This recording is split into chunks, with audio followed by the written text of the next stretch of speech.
everyone, my name is Eric Hopkins, aka JEL. Welcome back to the Dragon's Den. So my WWE recap this week. Let's start off with SmackDown. Obviously, last week's SmackDown really didn't have a whole lot in regards to storylines, I thought, in my opinion. It was just kind of a show that was really centered around one big match, but we did have a little bit of build towards SummerSlam. And the number one thing coming out of the show, obviously, is that we've now got the match official for the United States Championship. Logan Paul will be defending the championship against LA Knight. They officially signed the contract as they went face to face on SmackDown this week. So looking forward to this match coming up in SummerSlam. I think it's definitely the time for LA Knight to win the U.S. Championship. Like I've said before, I think it's going to be a fun match, and I'm really looking forward to the card, which we'll go through a whole rundown of it by the end of this video.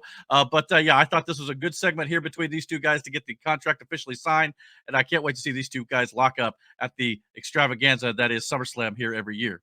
The show opened up with a recap of the Bloodline fighting Cody Rhodes and his friends last week with Randy Orton going through a table. The American Nightmare came out in a sleeveless shirt instead of his usual suit and tie, so you know he meant business on this night. Boxer Terrence Crawford was shown and acknowledged in the crowd, which led to Corey Graves plugging his next fight, of course. For some reason, Grayson Waller and Austin Theory decided to interject.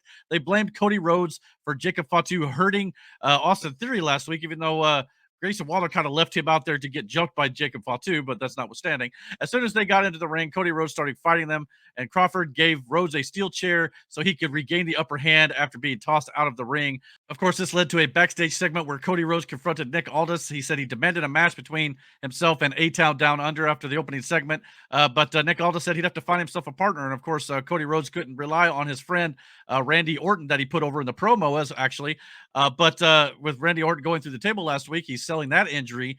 So Cody Rhodes had to find himself a new tag team partner. In fact, finding himself a partner he did, and his other friend that he's had helping him out here lately, that was Kevin Owens. Kevin Owens has been off for a few weeks because his mother had been in the hospital. So some sort of undisclosed medical issue before Money in the Bank. He'd even announced it on the SmackDown show prior to the show, talking about how she's been fighting here. And apparently she just kept fighting, as Kevin Owens' motto is all about here on his T-shirt. And I guess she kicked out, he said on his X account for sure. So great to see Mama Owens doing much better. Hope that whatever she's going through is going to be okay. And hopefully Kevin Owens' mother will be around for a long, long time.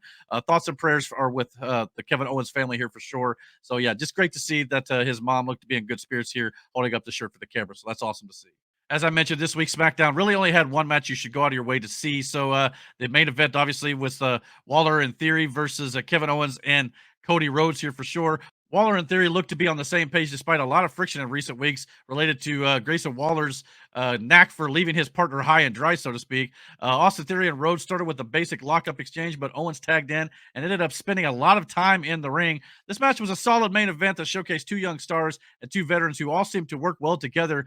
KO and Cody Rhodes won, but their celebration was cut short by the Bloodline as they made their way to the ring here, obviously. And of course, this whole thing ended up with the American Nightmare and the prize fighter taking the fight to him here, but they were violently taken out by all four members of the group, which ended up with Kevin Owens being laid out, and Cody Rhodes had to literally watch as another one of his friends was destroyed, much like he had to watch Randy Orton get destroyed through the table last week. He had to watch Kevin Owens get destroyed, and then Cody Rhodes himself goes through the table this week. So yes, once again, the Bloodline led by Solo Sikoa stands tall here on SmackDown. They've been running roughshod over SmackDown in the absence of Roman Reigns. So this is going to continue going into SummerSlam, where I still believe that Roman Reigns is going to probably make his return, setting up a match with either Solo Sikoa one-on-one or the Bloodline faction going, faction against faction at Survivor Series at War Games. I've been talking about that for the last few weeks here on the channel for sure. And we even got a little bit of a tease at that in Monday Night Raw a little bit this week, and I'll get to that in just a minute. But yeah, good to see them continuing to build up this new Bloodline faction with the relevance that it needs to have. Obviously, they're making them out to be a big deal here with the backstage segments and stuff, making Solo Sikoa look like the tribal chief that they're claiming he is. So they're backing it up with their actions now. And at some point, someone's going to have to put a stop to it. And Cody Rhodes will probably be able to retain his title with the help of Roman Reigns, I think, in this case, which will be interesting in and of itself. But at the same time, there's going to be a bigger storyline that they're telling here with the Bloodline versus Bloodline, I think, going into Survivor Series. And I can't wait to see that.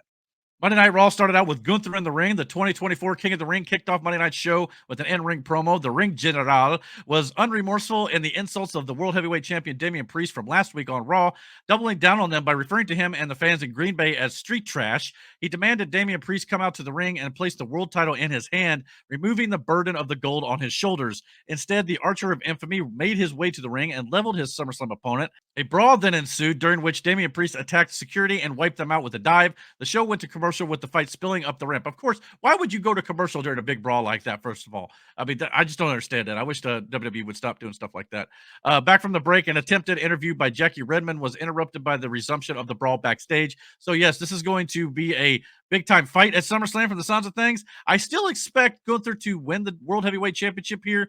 Obviously, they've been coronating him, no pun intended, even for the last few months here, trying to get him over. Obviously, he lost the Intercontinental Championship at WrestleMania to Sami Zayn, but other than that, he's basically been unstoppable since he's come up to the main roster. And I think he's going to win the world title here, probably due to the fact I think that the Judgment Day may implode. Ben Balor may turn on Damian Priest, I think is my call still at some point down the line here. But we could definitely see Dominic do the same sort of thing. I'm not so sure, but either way, I think Damian Priest is probably going to lose this title here, and he's going to continue his run as a babyface champion here. And I think he's going to go grow further and further as a babyface moving forward. So, and possibly even chasing Gunther in his world championship back, maybe leading into next year's WrestleMania. We'll have to wait and see who they decide to give the challenger to Gunther, with whoever that might be at WrestleMania. So we'll have to wait and see. But yeah, I think this could be great stuff coming up here at SummerSlam. We had Ilya Dragunov versus Braun Breaker, the number one contendership to the Intercontinental Championship here.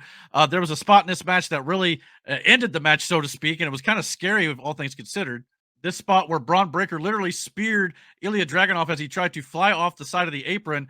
Braun Breaker hit him so hard. There was a scary spot where Ilya Dragunov's head bounced off the apron and went down to the floor. So we're all hoping that Ilya Dragunov is okay here. That was definitely a scary spot as a fan.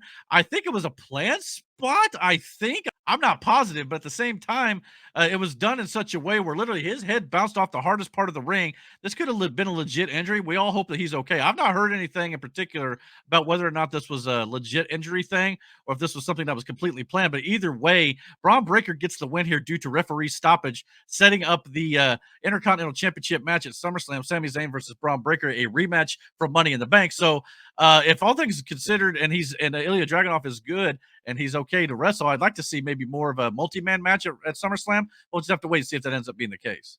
CM Punk made his way down to the ring for a promo. The Chicago native took to the squared circle to make the announcement that he has officially been cleared for competition. So he's ready to go. And apparently he demanded Drew McIntyre make his way down to the ring so they could fight right then and there on Monday Night Raw. The Scottish Warrior did make his presence felt, but not in the ring. He stood at the top of the ramp, taunted CM Punk, and then watched as security and officials held back CM Punk here. Raw General Manager Adam Pearce appeared, then announced that Drew McIntyre was reinstated as well, and revealed that at SummerSlam, the hated rivals will clash in one of the night's marquee matchups. So they'll finally get to go one-on-one, CM Punk versus Drew McIntyre at SummerSlam. However, Adam Pearce also had one major revelation, though, that Seth freaking Rollins will be the special referee for this match. Has a whole new level of intrigue here, with Seth Rollins obviously having his issues with Drew McIntyre and just recently having his issues with CM Punk as well. Ever since CM Punk came back in Survivor Series, Seth Rollins looked to be the one who wanted nothing to do with CM Punk from the moment he arrived, and that match was supposed to take place at WrestleMania this year. So obviously we're going to get Seth Rollins versus CM Punk somewhere down the line here for sure. But yeah, this could go either way here now with Seth Rollins being interjected here, who does not like either man. Will he call this down the line? I highly doubt it. I mean, he's a babyface, but at the same time, he's one of those guys who will do what he needs to do to get the victory. So, however, it'll best suit Seth Rollins. Maybe what happens here, I don't know. But I definitely want to see Drew McIntyre and CM Punk go one-on-one without much interference, because I want to see a clear-cut winner here. But at the same time, I think it actually builds that storyline moving forward between all three of these guys, and maybe we get a triple threat match at some point. But yeah, this is definitely intriguing and interesting to see this for sure. But glad CM Punk's healthy. Hopefully he can stay healthy now. Drew McIntyre obviously, has claimed that he can't do that. And obviously Punk's recent past, the last few years in AEW and now here in WWE, he's not been able to stay healthy when he was in All Elite Wrestling, when he was the world champion over there, as well as in the Royal Rumble here in WWE. So yeah, he's definitely got to prove himself when it comes to his injury risk. But at the same time, I think if he's able to do that, I think CM Punk can have a good run here in WWE. Possibly even getting his WrestleMania moment that he feels like he never fully got when in his first stint here with the company. So we'll have to see how that goes. But WrestleMania is a long way away, and he's got to stay healthy leading up to that. Following a match with Karrion Kross and the Authors of Pain against Xavier Woods, Otis, and Akira Tozawa, we got Chad Gable and the Creed brothers, the new Alpha Academy, confronting Otis as well as the rest of the Alpha Academy here, trying to educate them again. But Otis and the old Alpha Academy obviously stood up to Chad Gable and his new goons for sure, which kind of led to a brawl and stuff. But that brought out the Wyatt Six, who again has been targeting Chad Gable over and over again. And of course, it was really cool to see the video earlier in the night of Sister Abigail again, kind of doing this introduction of who Sister Abigail is, and all the different characters are kind of doing these introduction videos. So I think that's really cool. But now we've also obviously got Uncle Howdy was kind of stalking Chad Gable, but Uncle Howdy kind of looks a little bit different here with the long, dreadlocks and the mask, kind of like, again, kind of bringing out that Bray Wyatt, imagery here for sure. And of course, Bo Dallas or Uncle Howdy gives the Sister Abigail to Chad Gable here to end the segment. So yes, it sounds like we're definitely going to be getting probably some sort of match, whether it be Uncle Howdy versus Chad Gable, or it could be the Wyatt Six versus Chad Gable and his new faction here with the Creed brothers, maybe going into SummerSlam or maybe at the kickoff show or something to that effect. Either way, looking forward to seeing where this goes. I think it's constantly building up slowly, and it's getting a good solid build all the way through. So hopefully the payoff will be just as fun. The biggest storyline, obviously, for weeks has been Dominik Mysterio and Liv Morgan and Rhea Ripley. This whole love triangle type thing going on here for sure. Rhea Ripley has obviously been very frustrated with Dominik Mysterio because she's been seeing his social media posts. But Dom says he's been seeing the Rhea's social media posts with Jey Uso as well. I guess she tweeted yeet at Jey Uso. So again, kind of looked like Rhea Ripley was kind of sticking up for Jey Uso a little bit to the Judgment Day, but the Judgment Day said they wanted to prove a point out to Jey Uso by the end of this night. So we'll get into that in the main event. But the biggest part here was obviously Rhea Ripley dragged out Dominik Mysterio to confront Liv Morgan, and Liv Morgan kind of teased, that people like Dom doesn't want girls like Mommy. She wants girls like her, and of course she kind of flashed her butt at the crowd, which was very, very, very risque a little bit. That drew a little bit of criticism from some wrestling fans actually about how we're bringing back the Divas era where we're sexualizing them again. But I didn't necessarily see it that way. I kind of thought this was actually just playing into the storyline overall where she's trying to seduce Dominik Mysterio a bit. So again, I didn't really have a big issue with that sort of thing. I think that's a little overblown in my opinion. This caused Dominik Mysterio to pretty much snap because Liv Morgan was talking about how she wants to hear Dom say those special three words, and Dominik Mysterio just basically said, "You know what? I'm done with you. I hate you. You drive me crazy. You've ruined my life." Just completely laid it all out there and just snapped and let the truth fly, or did he? To Liv Morgan here, obviously, who started crying because her heart was breaking that her crush and her love was totally destroying her life. Not reciprocating the love that she feels that she gave to him, and of course, Mommy is behind Dominik Mysterio, just smiling away that the fact that this is hurting Liv Morgan. But again, if you can't see this coming a mile away, shame on you for being a pro wrestling fan. Dominik Mysterio is clearly with Liv Morgan. If they don't pull the trigger at SummerSlam, I'm going to be a little bit disappointed as a fan because obviously Rhea Ripley has. I mean, she kind of sees it coming to a degree, but at the same time, she's still falling for it. And this here just is just a way for Dominik Mysterio to kind of again drive the point home that I'm with Mommy, but at the same time, he's really with Liv Morgan. I think Liv Morgan obviously did a good job of crying. She did not crack a smile as she was walking away. I thought maybe we would see her kind of, tease the smile like this is all part of the plan. But Dominik Mysterio did a good job of selling this. And of course, after it was over, Rhea Ripley ended up licking Dominik Mysterio up the side of his face and giving a big kiss on the cheek, leaving a big black lipstick imprint on his cheek too. So again, this is good storytelling. I think it's all going to explode at SummerSlam. I think Dominik Mysterio is going to cost Rhea Ripley the Women's World Championship and join forces with Liv Morgan officially, probably breaking away from the Judgment Day. I think the Judgment Day could. We've been waiting for them to fully implode with Damian Priest going on his own, Dominik Mysterio going on his own. I think Finn Balor will probably be the leader of the Judgment Day moving forward with JD McDonough, Carlito, maybe Rhea Ripley. I don't know what they're going to do with Rhea Ripley just yet, but either way, I think the Judgment Day is about to implode in full effect come SummerSlam here in just about a week's time. So obviously the main event for Monday Night Raw this week was the Judgment Day going in a tag team matchup against Jey Uso and Sami Zayn. The Judgment Day tried to attack Jey Uso in the back for kind of, flirting with Rhea Ripley earlier on in the show, and Sami Zayn made the save. So Sami Zayn decided to team up with Jey Uso. A bit of a bloodline reunion, as I mentioned earlier. So again, they're laying those seeds for the bloodline potentially reforming the original bloodline against Jacob Fatu, Solo Sokoa, Tama Tonga, and Tonga Loa, that new bloodline faction for War Games and Survivor Series. I really think it's coming, and this is the first little hint of that with Sami Zayn and his his brother Jey Uso coming together once again. And once Jimmy Uso comes back and Roman Reigns, we're going to get that in full effect. I really see that coming down the line here. I love the little tease here for that for sure. The action was stellar in this match with great chemistry from all involved. We know how great Balor and McDonough are as a tandem based on their recent work together, while Jey Uso and Sami Zayn have history from their days in the bloodline, but have been tag team champions as well. The finish was great too, with Sami Zayn depositing Finn Balor onto the floor and then rocking JD McDonough with a haluva kick. Jey Uso followed up with a top rope splash for the win.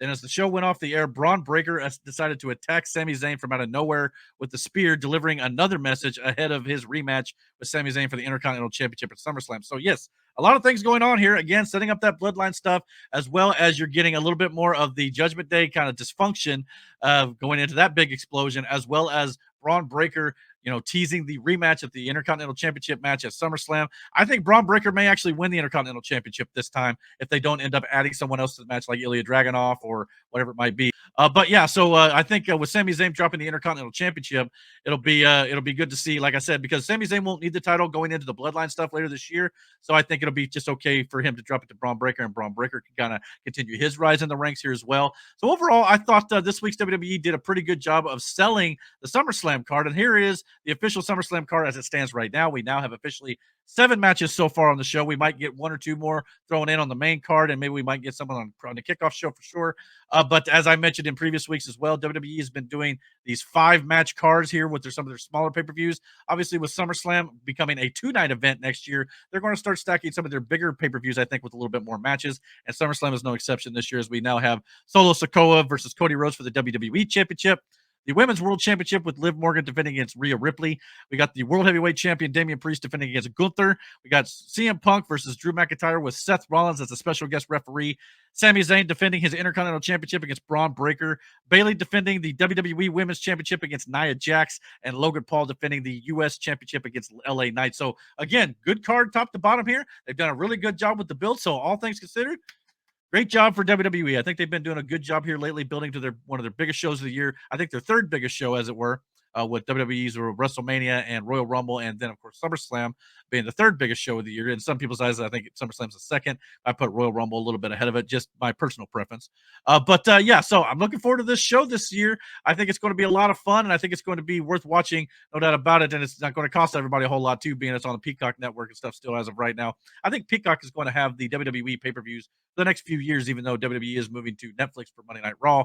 I think that Peacock has the rights for a couple more years still. We'll have to just wait and see what they do with their pay-per-views going forward after that. But what did you guys think of WWE this week? Are you guys excited for everything that they're doing leading into the biggest show of the summer?